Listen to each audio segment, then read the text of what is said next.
can, could, may, might, shall, should, will, would, dare, need, ought to, have to, must.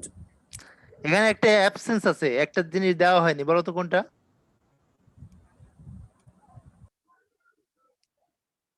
Going to, এটা modal, যেটা দেওয়া হয় নাই। Use to মডেলের মধ্যে পড়ে, সেটাও দেওয়া হয় নাই। আচ্ছা দেখে নাও, পরবর্তীতে আছে ওগুলো আবার। আচ্ছা, এই মডেলের পরে আমরা জানি সবসময় কোন ফর্ম বসে মডেল, মডেলের পরে?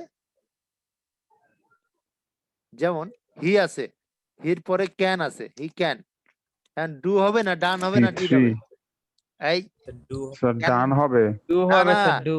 ক্যানের পরে Do মডেলের হবে। পরে সবসময় প্রেজেন্ট ফর্ম মাথায় রাখবা, সবসময় জি ও present. Sir. Sorry sorry sir, sorry হ্যাঁ, sorry can do the he work. Can done, he can done তো হয় না, স্যার। হি মানে ক্যান ডু ওই হবে। স্যার আমি স্যার ওই যে ইয়া থেকে মডেলস এর পরে স্যার বি ইয়া বারবার দেওয়া তো স্যার কোনো অসুবিধা নেই, কোনো অসুবিধা নেই, এটা একটা ভালো কথা হবে। এই যে নো প্রবলেম। এই যে তুমি ভুল করলে, এটা ভুল করার জন্য এটা মনে থাকবে আরো বেশি। এটা প্যাসিভ ইয়েস। করো সাকিব, এটা প্যাসিভ করো। The work is done by him. Work can হবে, ক্যান বি, বুঝছো? দ্য মডেলের work can be done by him. By him. দেখো যখন প্যাসিভ হলো তখন কিন্তু বস্তুবাচকটা সামনে চলে এলো, তাহলে আমরা এটা বলতে পারি যে Sir. বস্তুবাচক সামনে থাকবে এবং ক্যানের পরে বি যোগ করতে হবে। তখন যদি কোনো সেন্টেন্সে দেওয়া থাকবে এরকমটা দেওয়া থাকবে।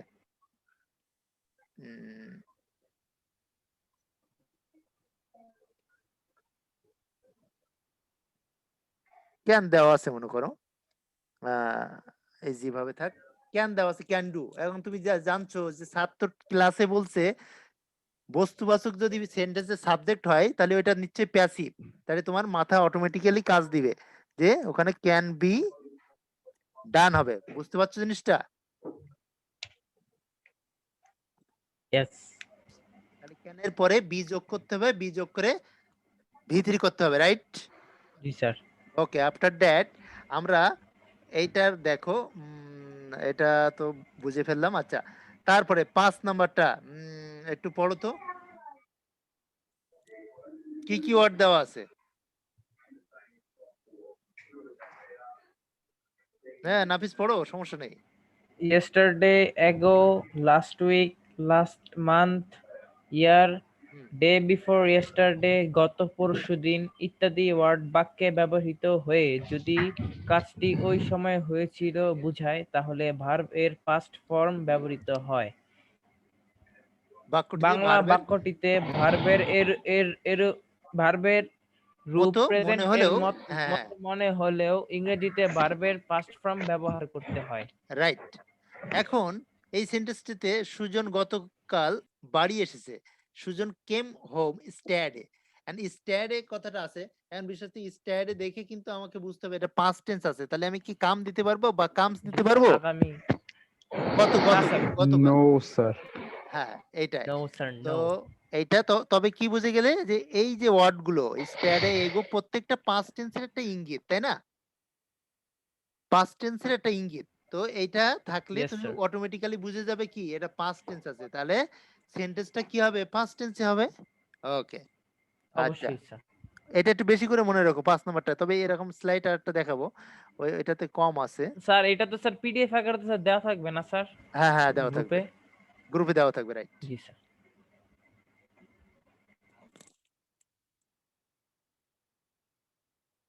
রুলস নাম্বার 4 পড়ো। স্যার আমাদের মনে হয় স্যার এই সপ্তাহে পরীক্ষা নেওয়া হয়নি স্যার, এর আগের সপ্তাহে যে মানে প্রতি সপ্তাহে পরীক্ষা নেওয়ার কথা ছিল না স্যার? বৃহস্পতিবার হবে তো, এই তো বৃহস্পতিবার বলে হবে। দিছি যে বৃহস্পতিবার পরীক্ষা হবে। এই যে একটু মানে প্রত্যেক সপ্তাহে তোমাকে মাস্ট দিতে হবে, একটা পরীক্ষা থাকবেই।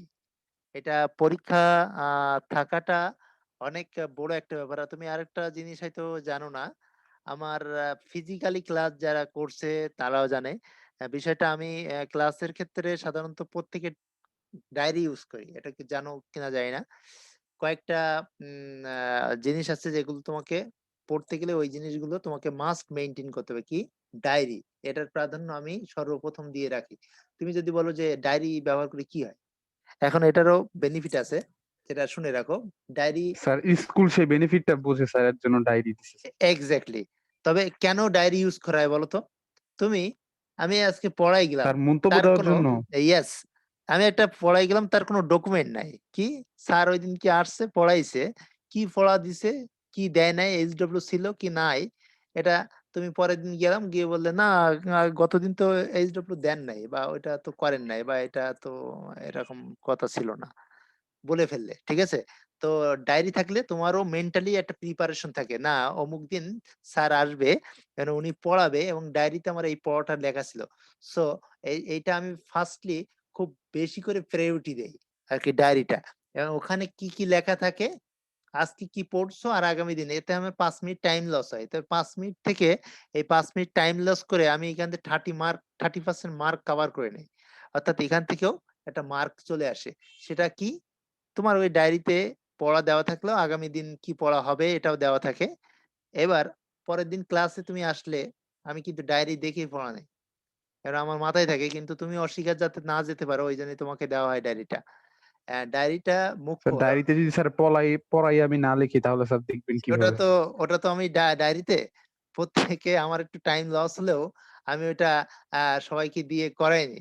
এবং তোমার বেশিরভাগ ক্ষেত্রে কারা এটা করে, খুব কম স্টুডেন্ট, অনেক। তবে তোমাদের এখানে যারা আছে তারা ভুলেও একটা মানে এরকমটা করবেও না। আমরা স্টুডেন্ট দেখলে বুঝতে পারি যে কে কোনটা কি করবে। স্যার বা আমাদের কিন্তু স্যার দেখতে পারে নাই স্যার এখনো। দেখতে পারছি আমাকে অনেকটাই আমি কোন মানে কে কোন ক্যাটাগরির, কার মেন্টালিটি কেমন বা কোনটা, তা না হলে এই তোমারও তো পর্যন্ত নেগেটিভ থিঙ্কিং কেন থাকে? এটা আমার সবই জানা হয়ে যায়। আমি আমার তো মিস গেছে এমন না, হয়তো 10% মিস গেছে, আমি বলে দিচ্ছি যে ও অমুক বুয়েটে চান্স পাবে। হয়তো আমি কয়েকটা পড়াই বলছি যে এ মেডিকেলে যাবে, ও ওই জায়গায় যাবে। তো এই জন্য যারা এগুলো জানে তারা বলে দেয় যে স্যার আমার তো এটা এখন কি হবে, আমি বলি যে এইভাবে করো ইনশাল্লাহ হয়ে যাবে। তো এটা আসলে মিস হয়নি। আর এরকমই বলা যায় যে তুমি গোল্ডেন পাবে। তো বিষয় হচ্ছে এটা ডিপেন্ড করে কি তোমার অ্যাটিটিউড বা তোমার ব্যাকগ্রাউন্ড কি হয়েছে না হয়েছে, এটা কয়েকটা জিনিস দেখলে আমরা বুঝতে পারি। তো এই ক্ষমতাটা উপরআল্লাহ দিয়ে রাখছে। তো বিষয় হচ্ছে কি আমরা এটা বুঝে যাই। আরেকটা জিনিস কি, ডায়েরিটার কথা বলছিলাম যেটা, তো ডায়েরিটা হচ্ছে কি আমি পড়াটা দিয়ে দেই, আবার তোমার সাপ্তাহিক যে পরীক্ষা থাকে ওই ডায়েরিতে সুন্দর করে লেখা থাকে যে তুমি ওই পরীক্ষায় অতটা মার্ক পাইছিল। আর একটা ফর কন্ডিশন তো আছে, এগুলো তো জানো না এখনো, যে তুমি পরপর 2-3টা পরীক্ষায় খারাপ করলে তখন তোমার গার্জিয়ানের সাথে কথা বলে নেই যে আসলে এই ব্যাপার কি করে সে বাসায়। তো তুমি একটা ফোর্স থাকবে, যেটা ওই ফোর্সটা না পাইলে তুমি কখনো সামনের দিকে অগ্রসর হবে না। স্যার তো এটাকে বাংলা ভাষায় চাপ বলে স্যার, চাপ, মানসিক রাইট, চাপ। রাইট, মানসিক চাপ, এই চাপটা থাকবে। এটা থাকলে তুমি অটোমেটিক্যালি এমনি গড়ে উঠবা, কোনো অসুবিধা নেই। আর এটা কি, আর আমি জানি যে হচ্ছে ইন্টারমিডিয়েটে এসে কেউ কিন্তু চাপকে অ্যাভয়েড করে না, যারা ভালো স্টুডেন্ট। আর যারা মনে করো নরমালি ফাঁকি দেওয়ার চিন্তা ভাবনা আছে, এরা কিন্তু নরমালি ওই চাপকে অ্যাভয়েড করে যায়, না আসলে আমার তো সময় নাই, অমুক নাই তমুক নাই। আহ, তো একটা জিনিস দেখছি, মনে করো সেকেন্ড ইয়ারের একটা ব্যাচ আছে, আমি দুই একটা স্টুডেন্ট আছে, আমি যদি বলি যে আচ্ছা আসলে তাহলে কি হলো, এটা কি হবে, ওর ওই সময় আর কথা, ওর লাইন কেটে যায়। ও আর মানে আমার কথা শুনতেই পায় না, ওর কথা একটু পরে যখন অ্যান্সারটা আরেকজন বলে দেয়, ও পরেক্ষণে জয়েন করে বলে কি স্যার আপনি কি কিছু বলছিলেন, আমি তো শুনতে পাই না ওই সময় লাইন। অনলাইনের সুবিধা স্যার। হ্যাঁ অনলাইনে অনেক আছে, তো দেখো নাই। তো বিষয় হচ্ছে, তো ওদেরকে মানে কি বলে দেই যে এটা, যে ভালো না যদি পড়ার ইচ্ছা না থাকে পড়ে লাভ নেই। একটা সহজ কথা, যদু মধু লেখাপড়া করে লাভ নেই। তুমি কোন রকমের লামসাম পড়াশোনা করে আজকে লাভ আছে তোমার, বলো? তুমি এই লামসাম পড়ালেখা করবা, সারাদিন রাস্তায় ঘুরে বেড়াবা, কোনো কিছুই হবে না। এই জন্য যেটা করবা অবভিয়াসলি মন মানসিকতা দিয়ে করবে, এবং হার্ড এন্ড সোল ভাবে ট্রাই করবে সেটা, যে আমার এখান থেকে কিছু করতে হবে। আমি যেটা একটা কথা বললাম, অত্যন্ত একটা মাইন্ডেড কথা, তোমার এটা মাথায় রাখবা। এবং একটা জিনিস, যে কি করতে চাচ্ছ না চাচ্ছ, এইটা সামনে ঝুলাই রাখবা। প্রতিদিন একবার করে দেখবা যে প্রতিদিন এই দরজার মুখে রাখবা। এটা কোনো হাসির কথাও না, বা কাউকে কোনো ইনসাল্ট করাও কথা না। দরজার সামনে ওখানে লাগাই রাখলে যে আমি 2000 এখান থেকে, এটা কয় সাল, 2020 পরীক্ষার্থী কয় সালে তোমরা? স্যার 22-এর। আচ্ছা 22-এ পরীক্ষা, এখন যদি মনে করো যে আমাদের মানে দেশের পরিস্থিতি তো এখন খারাপ, এখন সামনে যদি সবকিছু ঠিক থাকে, আমাদের ইন্টারমিডিয়েট পরীক্ষা হয় কি মাসে? এপ্রিল মাসে।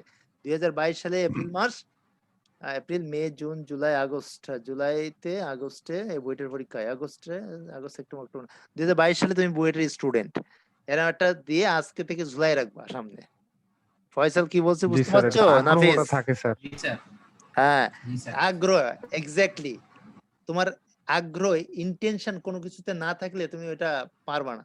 এই জন্য যে কোনো কিছুর পাইতে গেলে তোমাকে ওইটার বিষয়ে অ্যাগ্রেসিভ থাকতে হবে। তুমি যতটা বেশি অ্যাগ্রেসিভ হতে পারবা অতটাই বেটার। তো এই জন্য যে কোনো জিনিসের প্রতি একটু মানে একটু সেই জিনিস সম্বন্ধে একটু বেশি করে ওই জিনিসটা নিয়ে ভাবা, এগুলো খুবই কাজ দেয়। হ্যাঁ, যে তুমি ভবিষ্যতে you will do better in future. তো আচ্ছা, এখন বিষয় হচ্ছে যেটা বলছিলাম, এটা পড়ে ফেলো। সাকিব, পড়ো। এখানে কি লেখা আছে? যেসব এখান থেকে পড়ো। Sir rule number 4, yes, rule number 4। যেসব সেন্টেন্সে কোনো সময়ের উল্লেখ থাকে না এবং মাঝে মধ্যে generally, usually, ordinary, normally, always, sometimes, often, daily, everyday, regularly ব্যবহৃত হয় সেগুলো প্রেজেন্ট ইনডিফিনিট টেন্স হয়। যেমন সাবিহা ব্র্যাকেটে লার্ন হার লেসন্স রেগুলারলি। গুড। আচ্ছা, সাবিহা রেগুলারলি দেখে, হ্যাঁ হ্যাঁ, তুমি রেগুলারলি দেখে কি বুঝলে? সেন্টেন্সটা প্রেজেন্ট ফর্মে আছে। আরটা তুমি ভাবছো যে এইগুলো এতগুলো ওয়ার্ড পড়লাম, কি মানুষ মাথায় রাখা সম্ভব? এটা কখনোই সম্ভব না, এতগুলো ওয়ার্ড মাথায় রাখা যাবে না। তাহলে কি, এই জেনারেলি প্রত্যেকটা অ্যাডভার্ব একটা। এখন বিষয় হচ্ছে অ্যাডভার্ব গুলোর প্রত্যেকটার মিনিং দেখো, কোনোটা কিন্তু এমনটা বোঝাচ্ছে না যে 2 দিন পরের ঘটনা। জেনারেলি মানে কি? সাধারণত, ইউজুয়ালি মানে কি? স্যার সামটাইমস তো স্যার কয়েকদিন পর ঘটনা হইতে পারে, সামটাইমস মাঝে মানে মাঝে, কিছুদিন মাঝে পর মানে পর। মানে কি জিনিসটা রেগুলার, মানে মাঝে মাঝে বলতে সে মাঝে মাঝে আসে। এখন বিষয় হচ্ছে একটা জিনিস কি, এটা সামটাইমস তো সবগুলোর থেকে আলাদা আলাদা মনে হইতেছে স্যার। আলাদা আলাদা মানে আর কি কিছু সময় সম্পূর্ণ এটা। আচ্ছা, সামটাইমটা দিয়ে আমরা এটা ইঙ্গিত করতে পারি যে ওইটা এইটার মাঝে কিছু সময় বুঝাইছে, বা সে মাঝে মাঝে বা কিছু সময় আসে, এমনটা বুঝাইছে। এখন আমরা ওইভাবে সেন্টেন্সটা যখন থাকবে তখন আমরা ক্লিয়ারলি বুঝতে পারবো যে সামটাইমটা কি বুঝাচ্ছে। তো সামটাইমসটা সবসময় এমন একটা জিনিস যেটা হচ্ছে তোমার থাকলে কোনো সেন্টেন্স আমরা প্রেজেন্ট ফর্ম হিসেবে ধরে নিই। তো জেনারেলি, ইউজুয়ালি প্রত্যেকটা মিনিং সবসময় নরমালি মানে কি ডেইলি বোঝায়, যে কাজটা আর কি কিছু সময়ের জন্য হলেও বোঝাচ্ছে। তো এই এই একটা যে কোনো একটা অপশন দিয়ে আমরা এই সেন্টেন্স গুলোকে মনে রাখবো, এই ওয়ার্ড গুলোকে। তো এই ওয়ার্ড গুলো আমার কোনো সেন্টেন্স থাকলে সেই সেন্টেন্সটা অবভিয়াসলি প্রেজেন্ট টেন্স।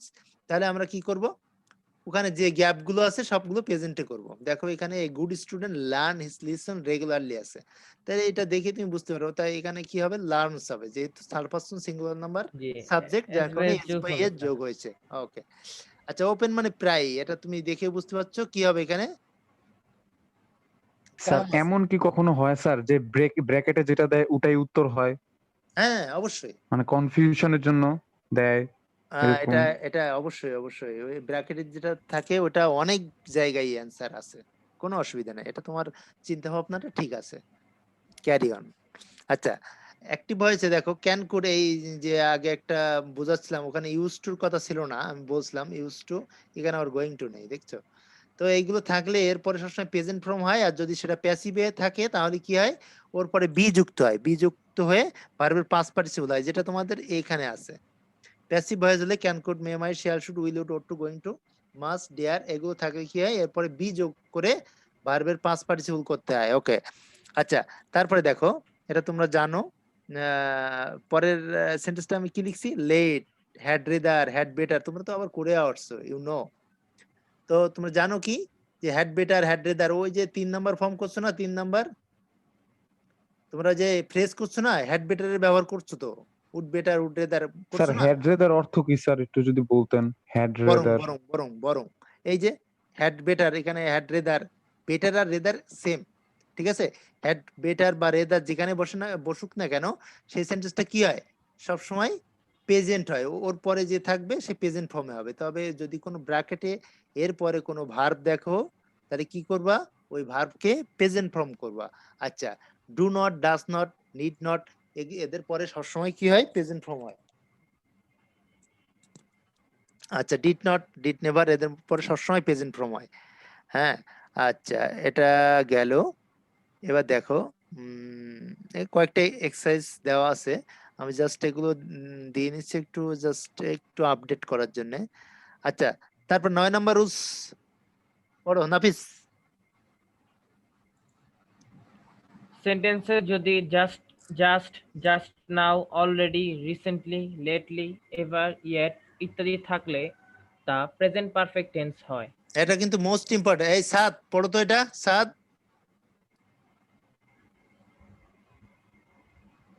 কানেকশন জি চলে স্যার। গেছে। পড়ো, এটা পড়ো, এই 9 নাম্বার রুলস পড়ো। সেন্টেন্সে কি কি থাকলে, সেন্টেন্সে just, just now, already, recently, lately, ever, yet ইত্যাদি থাকলে তা প্রেজেন্ট পারফেক্ট টেন্স হয়। Good. Rabeya bracketed take her dinner just now, হ্যাঁ, Rabeya has taken her dinner just now. Yes yes, good.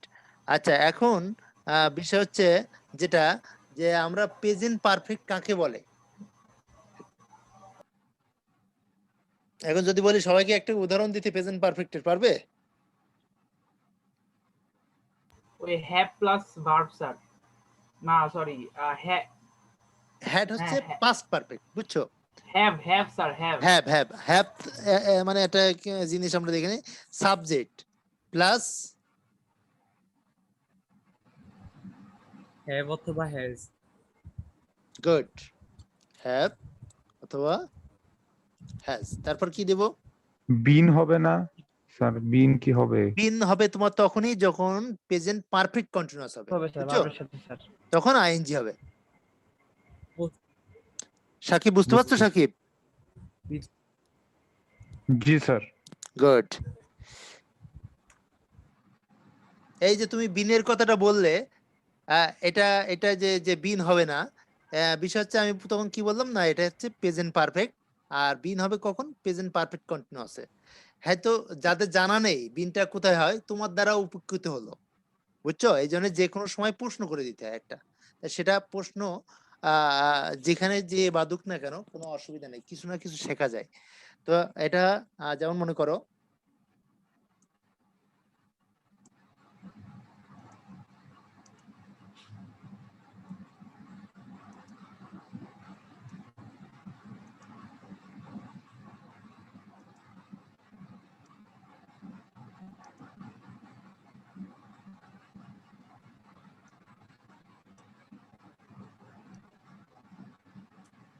আচ্ছা এখানে দেখো তো প্রেজেন্ট পারফেক্ট, এটা I have done the work. Present পারফেক্টের সংজ্ঞা দিতে পারবে মাহি? জি স্যার। প্রেজেন্ট পারফেক্টের সংজ্ঞা দাও, মানে প্রেজেন্ট পারফেক্ট টেন্স কাকে বলে? কাকে বললে? হ্যাঁ, শুদ্ধ বাংলায় বলবা। তার কাজ হয়ে গেছে কিন্তু ফলাফল বিদ্যমান, এই টাইপের কিছু। গুড। কাজ হয়ে গেছে, একটা উদাহরণ দাও তো, মানে বাস্তব একটা উদাহরণ দাও, ওই মানে বইয়ের সব উদাহরণ টরণ দিও না। আমাদের স্যার কলেজে ভর্তি হয়ে গেছে স্যার। I have আহ, been কিন্তু I have been eaten my rice.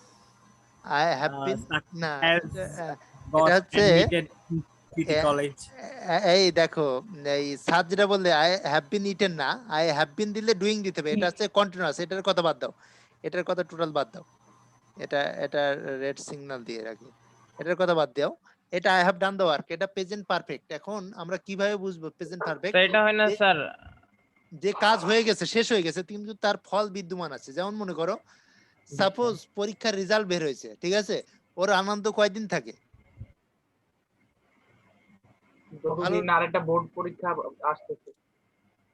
যে কোনো রেজাল্টের আনন্দ তো একদিনে শেষ হয়ে যায় না, 2-3 দিন মনে হয় থাকে। সর্বোচ্চ 2 দিন স্যার। 2 দিন, মনে করো সর্বোচ্চ 2 2 দিন, দিন স্যার। 2 দিন থাকলো, তো 2 দিন কিন্তু একটা আনন্দে থাকা যায় যে কাজটা শেষ হয়ে গেছে, মানে ফলটা বিদ্যমান আছে কিন্তু এখনো। সাপোজ মনে করো তুমি খাইতে বসছো, তো তোমাকে ভাত দেওয়া হয়েছে, ভাত দেখলে যে গরম আছে, তাহলে তুমি কি বুঝলে যে এই মাত্র রান্নাটা হয়েছে? তাই তো? আর যদি ওখানে দেখো যে ঠান্ডা হয়ে গেছে তখন কি বুঝবে এটা এইমাত্র হয় না, এটা অনেক আগে হয়েছে। ঠিক আছে? তো যে কাজ করা হয় ওর রেজাল্ট বিদ্যমান থাকে। যেমন I have done the work, আমি কাজটি করে আসি, এখন কাজটা যে করেছি তার একটা ডকুমেন্ট ফল বিদ্যমান আছে। আমি কাজটা অনেক আগে করে রাখছি, কোনো ডকুমেন্ট নেই, ফল নাই, তাহলে তো বুঝবো যে এটা প্রেজেন্ট পারফেক্ট না। তো এটা ওই রকম ভাবে ব্যাখ্যা দিয়ে যারা এটা একসময় তৈরি করছেন তারা ওই রকমই ব্যাখ্যা দিচ্ছেন যে আমাদের আজ তো একটা গ্রামার তো তৈরি করব, তো প্রেজেন্ট পারফেক্টের ব্যাখ্যাটা ঠিক এইভাবে থাকবে যে কোনো কাজ হয়ে গেছে কিন্তু তার ফল বিদ্যমান আছে। আচ্ছা, তারপর দেখো I have been I have been doing the work for 2 hours, আমি 2 ঘন্টা যাবত কাজ করেছি। এখন এই 2 ঘন্টা যাবত সে কাজটা করছে। এখন এখানে স্যার ফর কাজটা কি স্যার শেষ হয়নি স্যার এখনো, নাকি হ্যাঁ এখনো চলতেছে? অ্যাকচুয়ালি প্রেজেন্টে যেটা আছে এখানে বিদ্যমান স্যার আইএনজি আছে তো স্যার, কন্টিনিউয়াস স্যার, চলছে কন্টিনিউয়াস না আছে, স্যার? সেটা কন্টিনিউয়াস ফর্মে আছে, মানে কি বর্তমানে এখনো চলছে, 2 ঘন্টা যাবত সে কাজটি করছে। আর যদি ওটা 5 পারফেক্ট কন্টিনিউয়াস থাকতো তা অতীতে সে 2-3 ঘন্টা যাবত ওই কাজটি করছে, মানে ওই কাজটা করার সময়টা ব্যাখ্যা দিচ্ছে সে, যে ওই সময় 2 ঘন্টা যাবত সে ক্রিকেট খেলছিল 1993 সালে, সে 2 ঘন্টা যাবত রোদে দাঁড়াইছিল, বা 2 ঘন্টা যাবত সে ওই সময় ওই স্কুলের বারান্দায় থেকে সে পড়তেছিল 2 ঘন্টা যাবত। এই যে একটা ঘটনাটা চলমান, এইটা হচ্ছে পারফেক্ট কন্টিনিউয়াস। তবে এটা নির্দিষ্ট সময় উল্লেখ থাকে। সময় বলতে কি, যদি আমি বলি I have been living in Dhaka since, মনে করো যে অনেক এই সিন্স আর ফরের এখানে একটা ব্যাপার আছে, আবার এই বোঝাতে গেলে অনেক টাইমের ব্যাপার। আর বিষয় হচ্ছে সিন্স কখন বসে আর ফর কখন বসে জানো? একটা সহজ উদাহরণ দিয়ে দেয়। ফর একটা কাউন্টেবল টাইম, যে 2 ঘন্টা যাবত সে বই পড়ছে। স্যার সিন্স দিয়ে কি স্যার সময় বুঝাইছে না? হ্যাঁ হ্যাঁ, সিন্স দিয়ে, কিন্তু সিন্সটা কখন বসে এটা বুঝতে হবে তোমাকে, যে সিন্স কখন বসে। Since it has been raining from since হ্যাঁ morning. হ্যাঁ হ্যাঁ, রাইট রাইট, নামের পিছনে বসে স্যার। হ্যাঁ since in the morning, right. এখানে একটা জিনিস দেখো, আরেকটা উদাহরণ দিই, ইট হ্যাজ বিন রেইনিং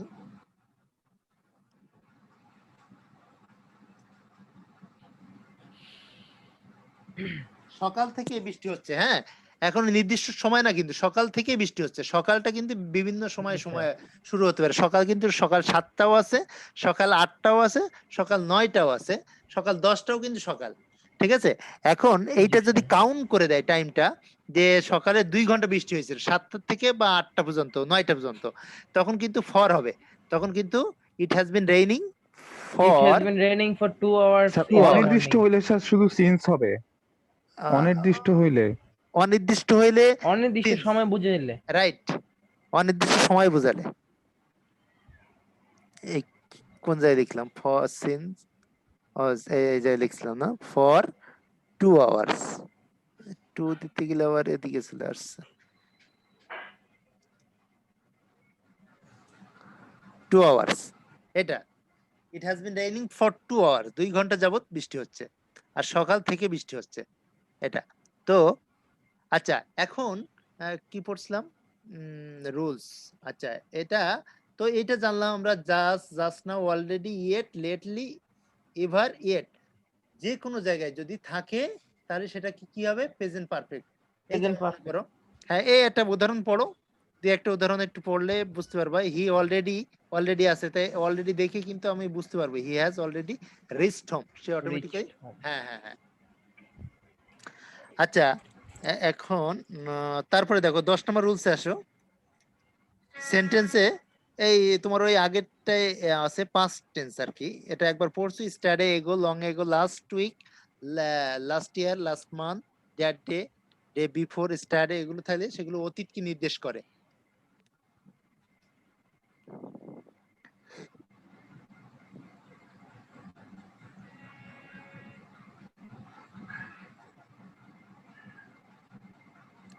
যে কোনো প্রিপোজিশন থাকলে তারপরে সবসময় আইএনজি যোগ হয়, এটা একটু জেনে রাখো। যেমন মনে করো preposition in, of, for, with, without, before, after প্রভৃতির পরে সবসময় আইএনজি যোগ হয়, এটা একটু মাথায় রেখো। প্রিপজিশনের পরে সবসময় আইএনজি।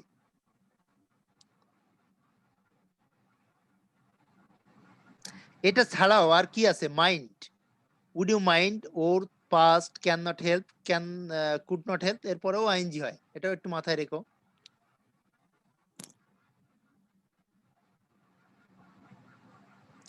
আচ্ছা 18 নম্বর স্যার রুলসটা, ক্যান নট হেল্প এর পর স্যার কি হয় স্যার? Can not helping. না ক্যান নট হেল্পের পরে আইএনজি হয়। এই দেখো, he can not help helping, এখানে হেল্প আছে, এটা হেল্প হচ্ছে ভার্ব আর এটা হচ্ছে সূত্র।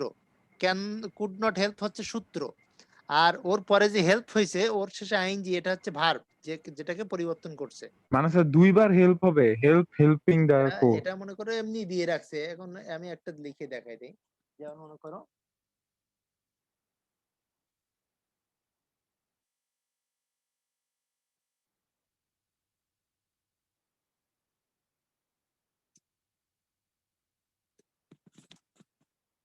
অ্যান্সার কি হবে? এটা